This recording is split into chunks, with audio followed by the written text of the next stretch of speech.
ആയുർവേദത്തിന്റെ ഉപജ്ഞാതാവായി ആചാര്യനായി പുരാണങ്ങളിൽ നാം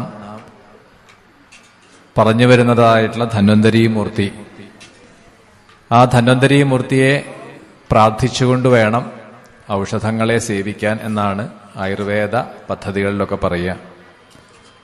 പഴയ കാലത്ത് ഔഷധങ്ങളൊക്കെ നൽകുന്ന സമയത്ത്, അല്ലെങ്കിൽ ഔഷധങ്ങളെ കുറിച്ചു നൽകുമ്പോൾ പോലും പാരമ്പര്യ വൈദ്യസമ്പ്രദായത്തിൽ ആ ഔഷധം കുറിച്ചു കൊടുക്കുന്ന വ്യക്തി, വൈദ്യൻ, ആ ഭിഷഗ്വരൻ തന്റെ ഈ ഔഷധപ്രയോഗം ആർക്കാണോ, ഏതു വ്യക്തിക്കാണോ രോഗമുള്ളത്, ആ വ്യക്തിക്ക് ആ രോഗം മാറണം എന്ന പ്രാർത്ഥനയോട് കൂടിയിട്ടാണ്. അങ്ങനെ ആയിരുന്നു ഈ ഔഷധങ്ങളൊക്കെ കൊടുത്തിരുന്നത് എന്നാണ്. പഴയകാലത്ത് വൈദ്യ സമ്പ്രദായത്തിൽ കുട്ടിക്കാലത്തൊക്കെ ഞാൻ ധാരാളം കണ്ടിട്ടുണ്ട്. എൻ്റെ മുത്തശ്ശൻ വൈദ്യനായിരുന്നു. ഞങ്ങൾക്ക് ഈ ക്ഷേത്രവുമായിട്ടൊരു ബന്ധം, ഈ കിടങ്ങൂർ ദേവസ്വത്തിൻ്റെ കീഴിലുള്ള എറണാകുളം ജില്ലയിലെ പെരുമ്പാവൂരിലെ ഒരു ക്ഷേത്രമുണ്ട്, സുബ്രഹ്മണ്യ ക്ഷേത്രം. അവിടെ ഇപ്പോഴും ഞങ്ങളുടെ തന്നെ ആ പരമ്പരയിൽപ്പെട്ടവർ തന്നെയാണ് പൂജ ചെയ്യുന്നത്.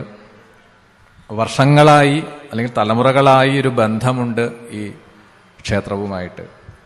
മാത്രമല്ല മുത്തശ്ശൻ വൈദ്യനായിരുന്നു. അതുപോലെ എൻ്റെ അച്ഛൻ്റെ അനിയൻ, ഇപ്പോൾ കൂടെ പാരായണം ചെയ്യുന്ന അദ്ദേഹവും ആയുർവേദ ഡോക്ടറാണ്. ഇങ്ങനെ തലമുറകളായി ഈ വൈദ്യവൃത്തിയിൽ കണ്ടും കേട്ടും ഒരു പരിചയമുണ്ട്.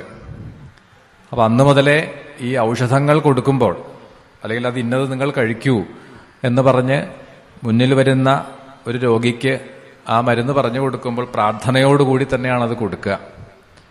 അല്ലാതെ അതിൻ്റെ പ്രതിഫലം എന്തെന്ന് നോക്കിയിട്ട് മാത്രമല്ല, തൻ്റെ മുന്നിൽ വരുന്ന ആൾക്ക് എന്ത് രോഗമാണോ ആ രോഗം മാറണം എന്ന് ആത്മാർത്ഥമായി പ്രാർത്ഥിച്ചിട്ടാണ് അത് കൊടുക്കുക. അപ്പോൾ നമ്മൾ ഏതൊരു രോഗം വന്നിട്ട് എന്തൊരു മരുന്ന് കഴിക്കുമ്പോഴാണെങ്കിലും, മരുന്ന് എന്തുമാവട്ടെ, ഇന്നത്തെ ആധുനിക വൈദ്യശാസ്ത്രം തരുന്ന മരുന്നാവട്ടെ, അല്ലെങ്കിൽ പച്ചമരുന്നുകളാവട്ടെ, നമ്മൾ ഏതൊന്ന് സ്വീകരിക്കുമ്പോഴും നമുക്കൊരു പ്രാർത്ഥന ഉണ്ടാവണം എന്നാണ്. അപ്പോൾ നമുക്കും ആ ധന്വന്തരിയെ പ്രാർത്ഥിച്ചുകൊണ്ട് ഇത് സ്വീകരിക്കാം. ഇതിപ്പോൾ പെട്ടെന്ന് തയ്യാറാക്കിയെടുക്കുന്ന ഒരു സാധാരണ നമുക്കൊക്കെ എളുപ്പമായി കിട്ടുന്ന, പാകപ്പെടുത്തിയെടുക്കാൻ പറ്റുന്ന ഒരു മരുന്ന് മാത്രമാണ്.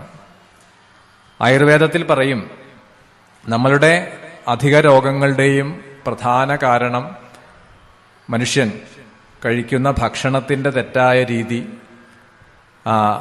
അതുപോലെ ആ ഭക്ഷണത്തെ ദഹിപ്പിക്കുന്ന അഗ്നി മന്ദീഭവിക്കുക, മന്ദാഗ്നി എന്നൊക്കെയാണ് അതിനെ പറയുക. അപ്പോൾ ആമാശയം തുടങ്ങിയിട്ടുള്ള നമ്മളുടെ മനുഷ്യന്റെ നിലനിൽപ്പിന് ഏറ്റവും അത്യന്താപേക്ഷിതമായ ഒന്നാണ് വായു, ജലം, അതുപോലെ അന്നം. അതിൽ അന്നം കൂടാതെ നിലനിൽക്കാൻ കഴിയില്ല. ആഹാരം കൂടാതെ മനുഷ്യന് ജീവിക്കാൻ പറ്റില്ല. പക്ഷെ അതിനെ എങ്ങനെ വേണം ആഹരിക്കാൻ? വിശപ്പ് എന്ന രോഗത്തിനുള്ള ഔഷധമാണ് അന്നം, ആഹാരം എന്ന രീതിയിൽ വേണം കഴിക്കാൻ എന്നാണ്. പക്ഷെ പലപ്പോഴും നമ്മൾ അതിനെ, ആ സമ്പ്രദായത്തിനെ തെറ്റിച്ചിട്ട് കഴിക്കുമ്പോഴാണ് രോഗം ഉണ്ടാവുക. അപ്പം അതിൽ നിന്നുണ്ടാവുന്ന ആ പല രോഗസാധ്യതകളെ ഇല്ലാതെയാക്കുക. അതിനുവേണ്ടി ചെയ്യുന്ന ഒരു ചെറിയ ഒരു ഇത് മാത്രമാണ്. അപ്പം നമുക്ക് പ്രാർത്ഥനയോടുകൂടി സ്വീകരിക്കാം. ചൊല്ലിത്തരാം പ്രാർത്ഥന. എല്ലാവരും ഉറക്കെ ജപിക്കണം. അച്യുതാനന്ദ ഗോവിന്ദ വിഷ്ണോർനാരായണാമൃത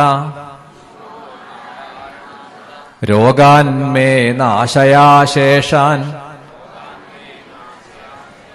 ആശുധന്വന്തരേ ഹരേ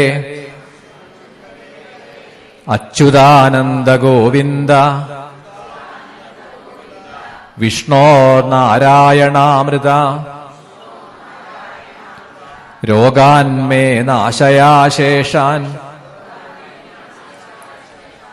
ആശുധന്വന്തരേ ഹരേ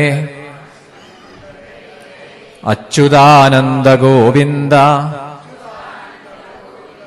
വിഷ്ണോർനാരായണാമൃത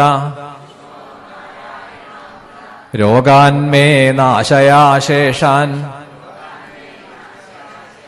ആശുധന്വന്തരേ ഹരേ ആരോഗ്യം ദീർഘമായുഷ്യം ബലം തേജോ ധിയം ശ്രിയം സ്വഭക്തേഭ്യോ അനുഗൃണ്ണന്തം വന്ദേ ധന്വന്തരിം ഹരിം വന്ദേ ധന്വന്തരിം ഹരിം വന്ദേ ധന്വന്തരിം ഹരിം. ഈ ഗ്ലാസ് ചുണ്ടിൽ ചേർക്കാതെ നമ്മൾ സാധാരണ പൊക്കി കുടിക്കണത് പോലെ തന്നെ കഴിക്കാം.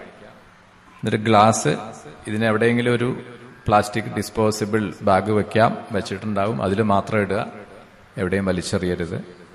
കൊണ്ടുപോകണമെന്നുള്ളവർ കുറച്ചുകൂടി സുരക്ഷിതമായ രീതിയിൽ കൊണ്ടുപോകാൻ ശ്രമിക്കുക. ഇന്ന് തന്നെ കഴിക്കാനും ഉപയോഗിക്കാനും ശ്രമിക്കുക. കഴിച്ച ശേഷം യഥാസ്ഥാനത്ത് പോയിരിക്കാം.